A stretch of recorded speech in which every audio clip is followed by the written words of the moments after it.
Sejam bem-vindos ao Clio, canal de História e Literatura. Eu sou o Bruno e nesse vídeo a gente vai conhecer um pouco mais sobre a vida e a obra de um dos maiores historiadores do Brasil, Caio Prado Júnior.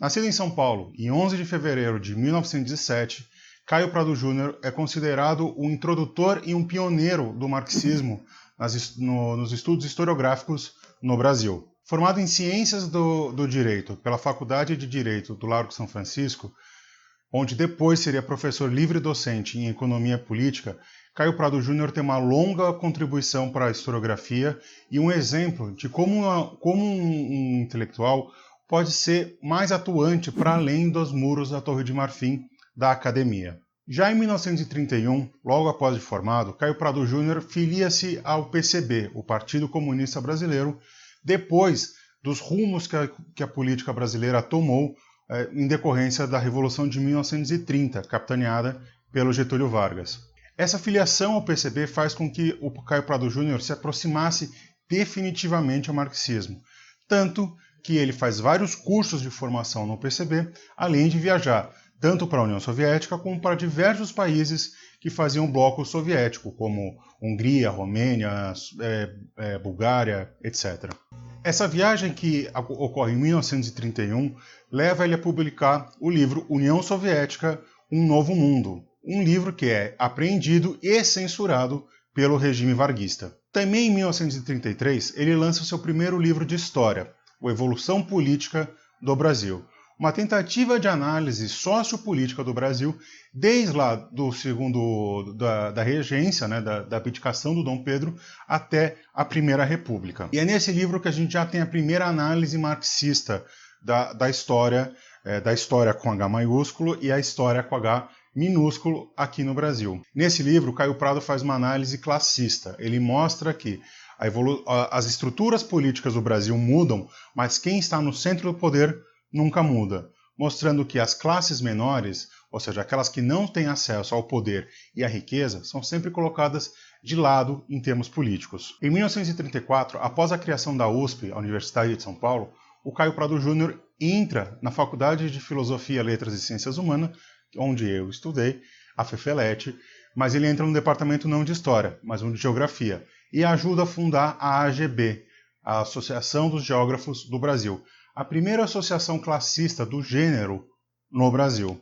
Ele publica em 1942 o que é considerado a sua obra mais importante na sua vasta bibliografia, Formação do Brasil Contemporâneo, até hoje um clássico atemporal sobre a história colonial do Brasil e uma das obras que faz a gente entender a formatação e a formação da sociedade, da cultura e do Estado brasileiro, juntamente com obras como Casa Grande e Senzala, do Gilberto Freire, Raízes do Brasil, do Sérgio Buarque de Holanda, Formação Econômica do Brasil, do Celso Furtado e Formação da Literatura Brasileira, do Antônio Cândido. Essa geração brasileira de intelectuais, a geração de 30, que é formada... O Gilberto Freire um pouco antes, o Gilberto Freire é um pouco mais velho do que essa turma.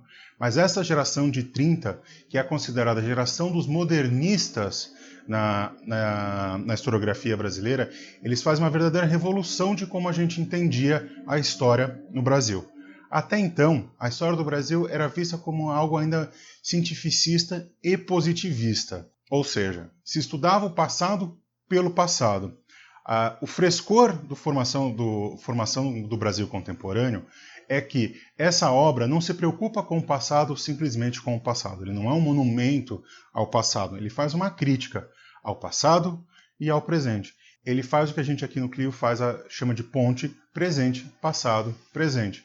O historiador sai do tempo presente, vai ao tempo passado, entende o passado e volta para questionar perguntas do tempo presente. Essa obra lança um olhar sobre como que a estrutura socioeconômica do Brasil nos prende ainda em termos de desenvolvimento social, em termos de desenvolvimento político e até em termos de evolução política e econômica.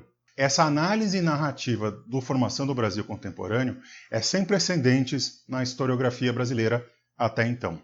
Não é à toa que o Caio Prado Júnior, com essa obra, se torna uma leitura obrigatória para qualquer departamento de história que se diz história no Brasil. Todo mundo que faz história no Brasil, todos os estudantes, todos os alunos, um dia vão ter que ler Caio Prado Júnior e vão ter que ler o Formação do Brasil Contemporâneo, seja os capítulos ou seja o livro todo. Aliás, o Formação do Brasil Contemporâneo foi o primeiro livro de história do Brasil que eu li para a faculdade. Foi o livro que eu li inteiro para a faculdade, foi esse. E isso tem uma influência em mim muito grande. Não como metodologia, porque eu não sou um historiador marxista. Eu sou um historiador mais culturalista. Porém, a influência que o Caio Prado me traz é justamente poder fazer essa ponte entre o passado e o presente. É não estudar o passado como uma coisa memorialista ou como um passadismo. E sim, que o passado ele tem ecos até hoje. Os ecos do passado se ouvem retumbantemente até hoje. Em 1943, juntamente com Monteiro Lobato e Arthur Neves, o Caio Prado Júnior funda a Editora Brasiliense, editora que, se eu não me engano, existe até hoje e é responsável pela publicação de diversos livros, dos mais importantes, nos mais diversos campos do conhecimento. Essa editora depois seria tocada pelo seu filho, o Caio Graco Prado Júnior. Aliás, Prado Júnior aqui, eu sempre achei que o Júnior era porque ele era filho de algum Caio Prado, mas não é. Júnior aqui é sobrenome. Em 1945, é eleito deputado estadual como terceiro suplente pelo PCB. E também ele é eleito deputado na Assembleia Constituinte Nacional. Porém, esse mandato é cassado pelo TSE depois que o Caio Prado Júnior, que o PCB tem a sua licença, o seu registro cassado pelo TSE. E aqui é importante a gente lembrar que, além do PCB, o Caio Prado também fez parte da Aliança Nacional Libertadora, lá do Luiz Carlos Prestes, onde ele chegou a presidir a sessão aqui de São Paulo. Caio Prado Júnior também foi deputado da Assembleia Constituinte Paulista, onde ele, juntamente com Mário Schemberg, fizeram o artigo 132 da Constituição, que daria origem à Fundação de Amparo de Pesquisa do Estado de São Paulo, a FAPESP. Nos anos 50, ele passa a se dedicar ao estudo da lógica e da dialética. Esses estudos são sintetizados em duas obras, A Dialética do Conhecimento e Notas Introdutórias da Lógica Dialética. Em 1966, é eleito intelectual do ano ao receber o prêmio Juca Pato, da Associação Brasileira de Escritores. E ele é eleito intelectual do ano porque nesse ano ele publica, em 1966, o livro A Revolução Brasileira, que é um balanço sobre o que a esquerda deveria ter feito em relação ao golpe de 64. Esse livro é o primeiro registro, é o primeiro depoimento, é a primeira análise de alguém da esquerda pensando o movimento da esquerda após 64.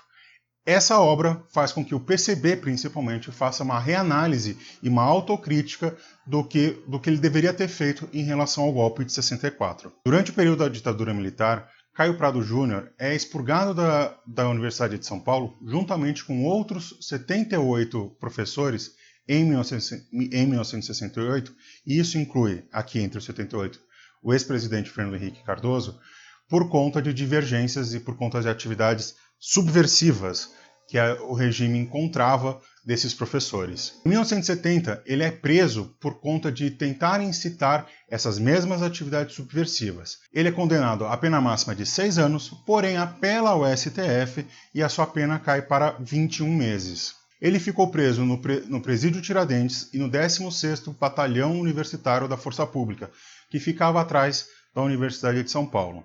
Ele é solto após poucos dias antes de completar sua pena total, quando ele é inocentado definitivamente pelo STF. Caio Prado Júnior morre em São Paulo em 1990.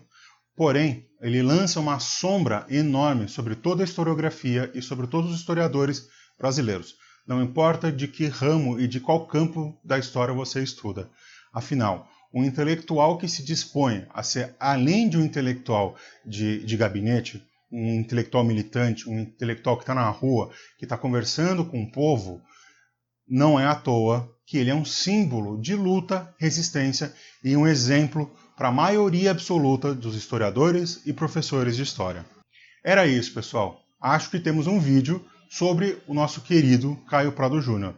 Espero que vocês tenham gostado, espero que vocês tenham entendido a importância e a figura histórica e historiográfica quem é o Caio Prado Júnior.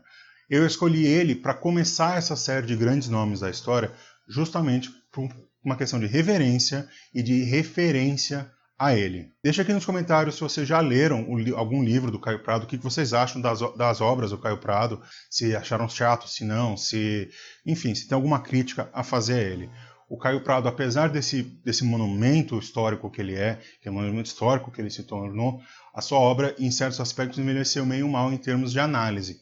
Porém, isso não tira o seu valor e seu mérito. Então não esqueça de curtir ou descurtir esse vídeo, de compartilhar esse vídeo nas redes sociais, se inscrever no canal caso você ainda não é inscrito e não deixe de ativar as notificações, aquele sininho que fica do lado do inscrever. Isso garante que você receba todo o conteúdo que o Clio produz. E o resto é vida que segue.